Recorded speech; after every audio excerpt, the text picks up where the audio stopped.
थे यहाँ पे, अब भूकंप आ रहा था यहाँ। फोन किया अमेरिका को कि बकलवा आंधी उंधी ना उठ लो, फोड़ दिया वो परमाणु बम। थोड़ा बहुत कंप्रोमाइज करके चलिए, भीड़ रहता है ना तो बहुत दिक्कत हो जाता है। लड़की लोग को कहते हैं जितना तकलीफ लड़के सह के पढ़ते हैं ना, आप लोग पढ़ाई छोड़ दीजिएगा।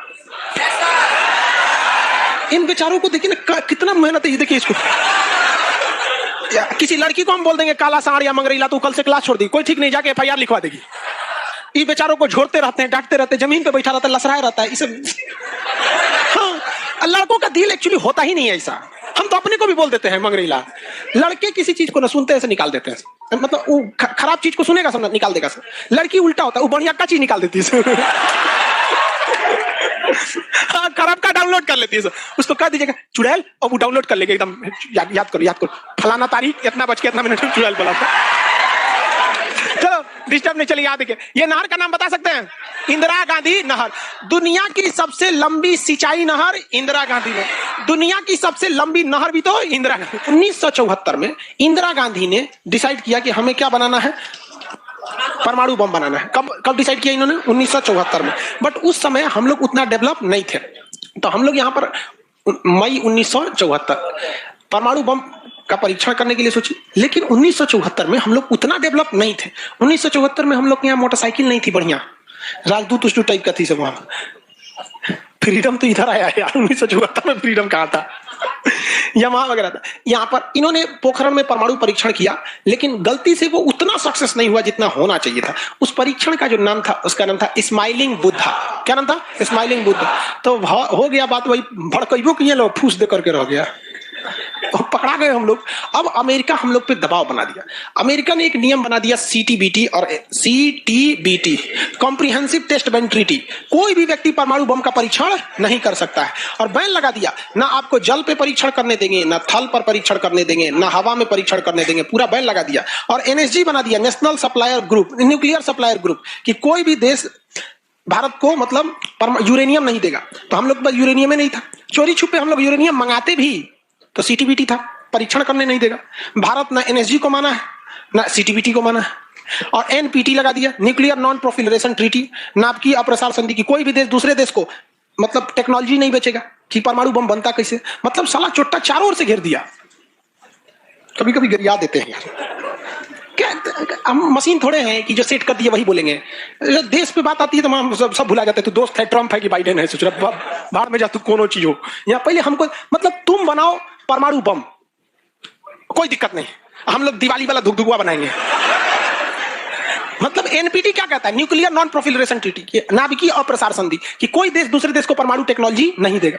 एनएसजी, कोई देश मतलब बिना परमिशन, एनएसजी के बिना मीटिंग के मतलब यूरेनियम सप्लाई नहीं करेगा। और यूरेनियम उसी को सप्लाई करेगा जिसने सीटीबीटी पर साइन किया कि हम परमाणु बम का परीक्षण नहीं करेंगे।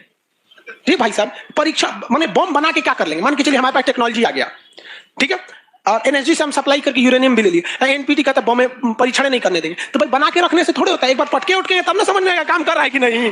पता चला बना के रख लिया, युद्ध में पटके तो धुआं देके रह गया। तो एक बार परीक्षण मतलब चारों ओर से हम लोग को घेर दिया था। अब भारत वाले वैज्ञानिक भी तो मतलब है सब उसी हिसाब के ना।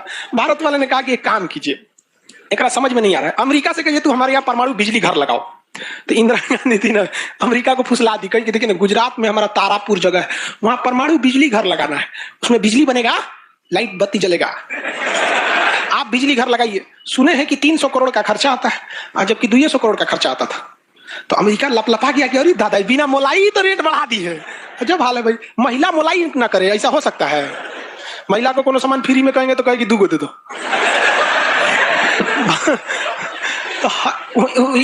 अमेरिका ने सहयोग कर दिया, हाँ हाँ हम पूरा परमाणु बिजली घर बना देंगे, बिजली बनेगा, आपके यहाँ भुक लाइट जलेगा एकदम। तारापुर में 1972 में बिजली घर लगा दिया।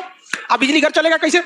इंदिरा गांधी कहा यहाँ यूरेनियम नहीं है, एक काम कीजिए, जो बिजली घर लगा है ना उखाड़ के ले जाइए अपना, ठेका कैंसिल। कहा अरे पगली कही तो पैसा दे, तो पैसा कौन सी का, ये तो कौन सी तू बनी ले एनएसजी कि हम यूरेनियम नहीं देंगे। कहा चाह तुमको दे देंगे, कोई दिक्कत नहीं।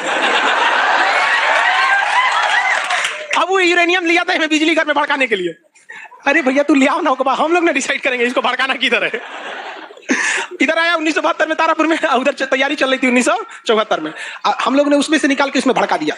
बाद में पता चला गलती हो गया, अमेरिका होशियार निकला, जो यूरेनियम बिजली घर में लगता है वो 20% इनरिच रहता है, अब परमाणु बम में 80% इनरिच चाहिए होता है। हमसे गलती हो गया, ससुरा जातो गया भातो ना मिला, भड़काइयो दिए, बदनामो हो गए लोग, सब सतर्क हो गया, सब हरक गया, सब देहात में बोला जाता है ना, हरक गया सब।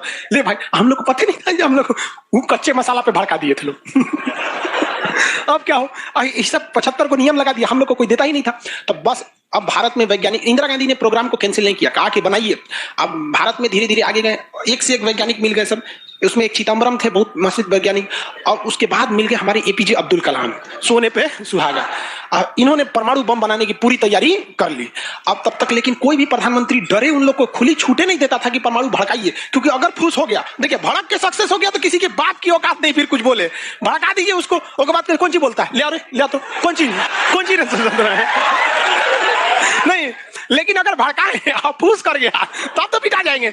जापान पर परमाणु बम मार दिया था अमेरिका, जापान चुपचाप देख लिया था। जापान के बाद परमाणु बम रहता ना, अरे बाप रे बाप, उनको तो दिखाया रहता, जापान मारा रहता ना, जिसका कोई मजबूरी हो गई थी। तो भारत के सामने यही रास्ता था कि भैया अगर भड़का दिए और अगर सक्सेस नहीं हुआ तो इस बार माफी मिलने वाला नहीं है, क्योंकि 1974 में एक बार माफ कर दिया।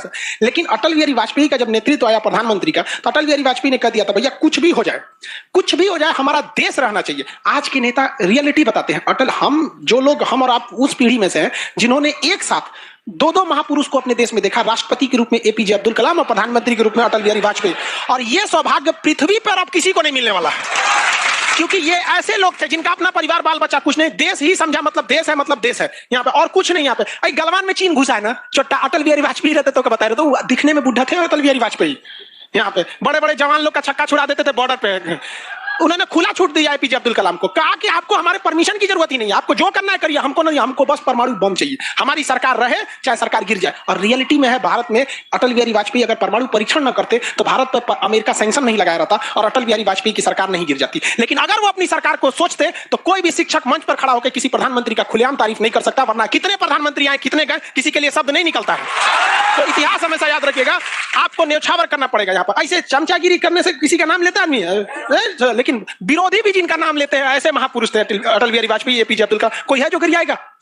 हाँ, उसे अपने बेचारा शर्मा जाएगा, किसको बोल रहे। उन्होंने खुला छूट दिया और कहा कि जो करना है करिए। एपीजे अब्दुल कलाम कहे ठीक है, लेकिन अमेरिका को पता चल गया कि सोचा एपीजे अब्दुल कलाम चल गया वहां, ये पक्का सफल कर देगा, तो उसने उसके ऊपर ना सैटेलाइट छोड़ दिया, अमेरिका से सैटेलाइट छोड़ा और भारत के ऊपर निगरानी करने के लिए। अब यही गलती कर दिया अमेरिका से। एपीजे अब्दुल कलाम को फुसलाने के लिए नासा बुलाया, आइए ना, आइए नासा आइए, तो एपीजे अब्दुल कलाम चल गए और कहा कि देखिए देखिए कितना बड़ा बड़ा मशीन है नासा में। ऐसा ना इंडिया में है, टूटल फूटल स्टेबलाइजर रख ले रहता है, स्टेबलाइजर का नट उठ जाता है तो पिलास से दाब के करता है। कहा वहां वैज्ञानिक बने, यहाँ ये हम आपको नासा का हेड बना देंगे। यहाँ पर कहा कि ठीक है, हम नासा का हेड हम क्या करेंगे, हमारा कौन है, ना बाल बच्चा ना कुछ, एक ही चीज है मेरे लिए, मेरा दुनिया में कुछ नहीं है, केवल और केवल मेरी भारत माँ है, आप वो भी छीन लेंगे हमसे, ऐसा थोड़े हो सकता है। उन्होंने कहा नहीं, और यहीं से उससे गलती हो गया। वहीं पर उन्होंने देख लिया था कि अमेरिका ने भारत के ऊपर क्या लगा रखा है, सैटेलाइट मॉनिटरिंग के लिए, और वहां पे उसने अमेरिका की सबसे बड़ी गलती हो गई। यहां आने के बाद उन्होंने बता दिया, देख भैया हम जो काम कर रहे हैं ना, सारा अमेरिका क्या कर रहा है, सैटेलाइट से देख रहा है। तो सब वैज्ञानिक असर ले, भड़काने से पहले तैयारी करना पड़ता है 1.5-2 महीना की। अब क्या किया जाए, तो कहा कि देखो भाई, इस अमेरिका का जो सैटेलाइट जाता है ना, दोबारा घूम के आने में ना लगभग 1-1.5 घंटा का गैप हो जाता है। इसी बीच में जो करना है करो। कहा कि 1.5 घंटा में कौन सी करेंगे। तो अटल बिहारी वाजपेयी ने खुला छूट दिया था किसको, एपीजे अब्दुल कलाम। एपीजे अब्दुल कलाम ने कह दिया ना कि एक काम कीजिए, ऐलान कर दीजिए कि यहाँ मिलिट्री एक्सरसाइज होने जा रहा है, सेना यहाँ युद्ध अभ्यास करेगी, कैसे युद्ध लिया जाता है, एकदम ओरिजिनल युद्ध का मैदान। अब युद्ध में कहीं घर बन रहा है तो कोई पूछ रहा है काहे लिए बन रहा है, इसी पे जब बम मार के प्रैक्टिस करेंगे। घर नहीं बन रहा था, वो इसलिए बन रहा था कि परमाणु बम कितना खतरनाक होगा। लोगों को लगा कि फौज इस पे मार के देखेगी कितना तबाही मचा रहा है। भाई साहब बकलोल, वो तैयारी अब्दुल कलाम ने करवा रहे थे कि जब फोड़ेंगे तो देखेंगे कि घरवा उधियार है कि नहीं। तो लोगों को लगा हाँ मिलिट्री एक्सरसाइज कर रही है, सब चीज काम हो गया। लेकिन अमेरिका को कहीं ना कहीं भनक लग गया, क्योंकि हर घर में सतयुग से कलयुग तक साले विभीषण हर जगह मिलते हैं। भारत में कोनो जाके कह दिया वहां पर तो भनक लग गया। तो अमेरिका ने उस सैटेलाइट की टाइमिंग घटा दी। अब जो घंटों का गैप रहता था वो चंद मिनटों का गैप रह गया, 20-20 मिनट का गैप रहता था। लेकिन इन लोगों ने अपना काम निपटा के रख दिया था। लेकिन समस्या ये थी ना कि सब चीज तो बन के रेडी हो गया, हर चीज रेडी हो गया, लेकिन अगर परमाणु बम फोड़े और फूस करके रह गया, समस्या यही थी। भड़क गया तो टेंशन ही नहीं था। तब क्या किया गया, सैटेलाइट हुआ तो रहेगा। तो अटल बिहारी वाजपेयी का पूरा छूट था, एपीजे अब्दुल कलाम को इनको टेंशन ही नहीं था। उन्होंने कह दिया अटल बिहारी वाजपेयी से काम करते हैं हम अब आ गया, हम मई में इसका बम फोड़ देंगे कोनो दिन में, 9 तारीख चाहे 11 तारीख कोनो दिन हम फोड़ देंगे। तो कहें कि भाई आपको जो करना है करिए ना, हमको मत बताइए, हमको परमाणु बम चाहिए, बाकी अमेरिका कौन सी करेगा हम देख लेंगे। यहाँ पे तो अटल बिहारी वाजपेयी से खुला छूट मिल गया। अब इन्होंने 9 मई 1998 डेट क्या कर दिया, डिसाइड कर दो दिन किया था, एक 9 मई को भी, फिर 11 मई को। पहले 11 मई 1998, शक्ति 98 कोड नाम था। जैसे अमेरिका का सैटेलाइट गुजरा, पूरी तरह से कैलकुलेशन हो गया था कि कैसे कैसे होने वाला। अमेरिका का सैटेलाइट जैसे गुजरा, तुरंत यहां पे भारत का परमाणु बम को ब्लास्ट किया गया। और जैसे ब्लास्ट हुआ तो जो मिलिट्री एक्सरसाइज कर रही थी उसको तो भेज दिया गया था 2 दिन पहले ही। जो बिल्डिंग बनाई थी वो खाली पड़ा था, धाए दे गायब हो गया बिल्डिंग, पूरा धुआं हो गया, पूरा भयानक। अब परमाणु बम क्या हो गया, लगभग सफल हो गया। वैज्ञानिकों को लग गया था सफल हो गया, लेकिन भाई अब ये फोड़े, अभी कैसे पता चल जाएगा सफल हो जाएगा? आप अंदाजा ना बता सकते कि भाई इतना तबाही एक अच्छा ही बम ला सकता है। लेकिन तब तक सैटेलाइट उसका घूम के आ रहा था और पकड़ लेता तब क्या होता? मान के चलिए पकड़ लेता, पता चला कि सफल नहीं हुआ, खाली धुआं कर दिया, गड़बड़ हो गया। तुरंत अटल बिहारी वाजपेयी को फोन किए एपीजे अब्दुल कलाम कि तुरंत आप मौसम विभाग को कहिए कि राजस्थान में भयानक तूफान आया है, कोई नहीं जाएगा। अटल बिहारी वाजपेयी ने तुरंत घोषणा करा दी, राजस्थान के लोग अपने घर में रहे, बहुत भयानक तूफान आया है। अब उसका सैटेलाइट आ रहा है तो देख रहा है धुआं हुआ है, तुरंत मैसेज भेजा नासा में, धुआं हो गया यहाँ पे। कहीं मतलब धुआं हुआ, तूफान आया है वहां पे। तूफान आया है, वहां से चला गया, तब परीक्षण देखा गया, एकदम सक्सेस। अब टेंशन ही नहीं है, एक और फोड़ दो, 2 को फोड़ दिया गया, पूरी तरह से सक्सेस हो गया। और ससुरा अमेरिका को अभी तक पता है कि वहां तूफान आया है, अरे वहां दूसरा तूफान आया है। अब भारत में कुछ भी कहिए तो डर तो लगता है नहीं, अमेरिका बहुत खतरनाक देश है। आज हम लोग भले शक्तिशाली है, 1998 में हम लोग को पाकिस्तान आके दिखा देता था, 99 की करगिल वार याद कीजिए। आज हम लोग बहुत आगे निकल गए, लेकिन उस समय बहुत पीछे थे हम लोग। अब डर तो था ही। अब भारत के प्रधानमंत्री सब राष्ट्रपति सुखपुकारी थे, अमेरिका क्या करेगा, ओके पते नहीं। 9 तारीख बीत गया, 10 तारीख बीत गया, पता ही नहीं चला अमेरिका को। अटल बिहारी वाजपेयी अब्दुल कलाम से पूछे कि महाराज तो सोचा कुछ सुख ये नहीं रहा, पते ना चल। एक काम करते हैं, आप धड़ल्ले से फोड़ देते हैं, क्या फायदा है हम? तो फिर 11 मई को 3 गो और फोड़ दिए, 2 गो गायब करके। जैसे परमाणु बम निकला, धाम से फोड़े, पता ही नहीं चला दूसरा। लेकिन भाई धड़ाधड़ 5 गो फोड़ दीजिएगा तो पता चल जाएगा कि नहीं पता चल। ये डाउट हो गया पाकिस्तान को, जनते का है। हम लोग फोड़ रहे थे यहाँ पे, अब भूकंप आ रहा था यहाँ। फोन किया अमेरिका को कि पकड़वा, आंधी उंधी ना उठ लो, फोड़ दिया वो परमाणु बम। अमेरिका से जरा माथा फोड़ रहा है अपना, कह रहा है कि अब क्या करें हम यहाँ पे। नासा वालन को गरियाया, गिरे चोट्टा कहीं का, तू लोग को सैटेलाइट लगाओ, आई लगाओ वहां पे। कौन सी देख रहा था लोग वहां पे? कि हम तो बोलबे किए थे कि उधर दुका उठाया था, अपने ना बोले थे कि आंधी उठा है वहां पे। अमेरिका आग बबूला हो गया और तुरंत अमेरिका का प्रतिक्रिया आया कि भारत को इसका बहुत भारी कीमत चुकानी पड़ेगी। तो भाई जिसकी कीमत भारी ना हो उसे चुकाने में मजा क्या है? और अमेरिका ने खुलेआम भारत को ललकार दिया कि अमेरिका कभी भी इस बात को स्वीकार नहीं करेगा कि भारत एक परमाणु संपन्न देश है। भारत को कभी भी अमेरिका इस बात की मान्यता नहीं देगा। अटल बिहारी वाजपेयी ने भी कॉन्फ्रेंस तुरंत मीडिया के सामने आए और कहे कि जो चीज हमारे पास है उसके लिए हमें किसी के प्रमाण की कोई आवश्यकता नहीं है। और जिस देश को यह लगता है कि हमारे पास परमाणु बम नहीं है या जिन देश को हम पर शक है वो आ जाना युद्ध के मैदान में, बताएंगे है कि नहीं। अब पूरी तरह तबाह हो गया। अब अमेरिका माथा पीटते रह गया। अमेरिका ने आदेश दिया अपनी सेना को कि तैयार रहो। अटल बिहारी वाजपेयी ने आदेश दिया अब्दुल कलाम को कि जो बम बनाए हैं ना, 2-4 गो फोटोकॉपी उसका रेडी रखिए।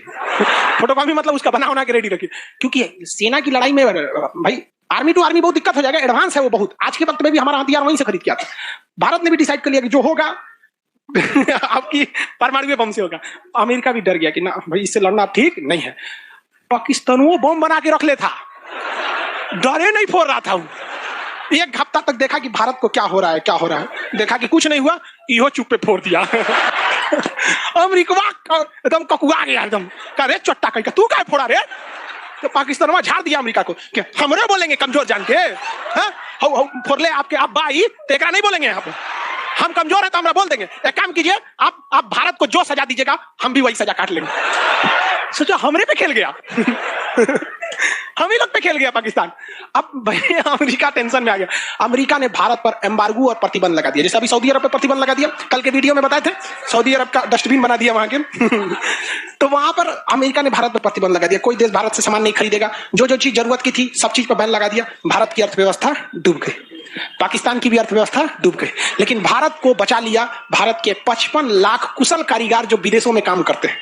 आप प्रतिबंध लगाइएगा भी तो पूरी दुनिया का कारखाने ठप हो जाएंगे, क्योंकि हर जगह भारत के वहां वर्कर काम करते हैं। और अमेरिका या सीबीएसई वाले जो वर्कर होते हैं वो स्पेशलिस्ट होते हैं, पेंट मारता है तो पेंटे मारेगा। भारत का मिस्त्री मल्टी टैलेंटेड होता है, पेंट मार रहा है उसको काटी ठोक दो तो बिजली वाला काम कर देते, हाँ तार और खींच देते हैं। मल्टी टैलेंटेड होता है और काम भी बहुत ज्यादा करता है। काम हम जब 5 बजे कर देगा तो आदमी अच्छा बोरा नीचे उतार दो, ये सब बड़ी काम कर देता है, मेहनती होता है सर, कोई दिक्कत नहीं है उन सब में। खाना नहीं भी है तो कोई दिक्कत नहीं, निकालेगा कोई नहीं है, चालू। तो पूरी दुनिया से भारत को पैसे आ रहे थे, पूरी दुनिया, भारत में क्या, भारत के हजारों वर्कर लाखों काम कर रहे थे, भारत में पैसा आ रहा था, तो हमारी अर्थव्यवस्था पर उतना भयानक प्रभाव नहीं पड़ा। लेकिन पाकिस्तान की अर्थव्यवस्था तो तबाह हो गई। इसकी यहाँ के कोई वर्कर को ले भी नहीं जाता है। अरे छोटा कम मार करेगा कोई, ठीक है नहीं है यहाँ पर। ये सब इतने बड़े बैल होते हैं सब पाकिस्तान वाला। अगर पाकिस्तान के एक मोहल्ला से 5 आदमी विदेश गया है ना, वहां अच्छा से हंसी खेसी से ड्यूटी कर रहा है, अगर उसके परिवार में यहाँ झगड़ा होगा ना, तो दोनों वहां झगड़ा कर लेगा सर। तो अब्बा काहे मर लो हमारी खाला को मार कर ले। उसकी अर्थव्यवस्था पूरी तरह से बर्बाद हो गई।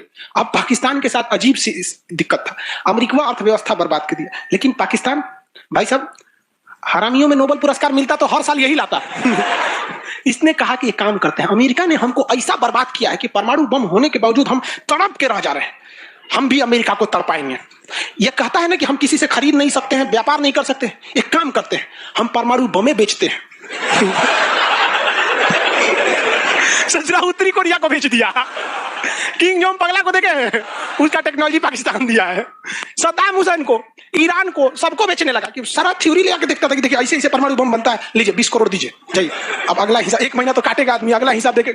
अमेरिका कर रहे पाकिस्तान में चोट्टा क्या कर रहा है, क्या कर रहा है, मरे हम भूखे मरे, आप प्रतिबंध हटा दीजिए, नहीं तो हम इसको फेसबुक पे डाल देंगे।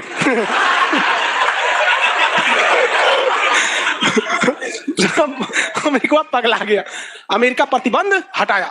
इस बार फायदा उठा लिया भारत, कहा गिरे ओकरा हटाया तो हमरो प्रतिबंध हटाओ। समझ आ गया कि नहीं? तो गलती से भी अगर हम लोग जब भी एक दूसरे का अंतर्राष्ट्रीय मंच पर साथ दिए हैं ना, तो दोनों को फायदा हुआ है।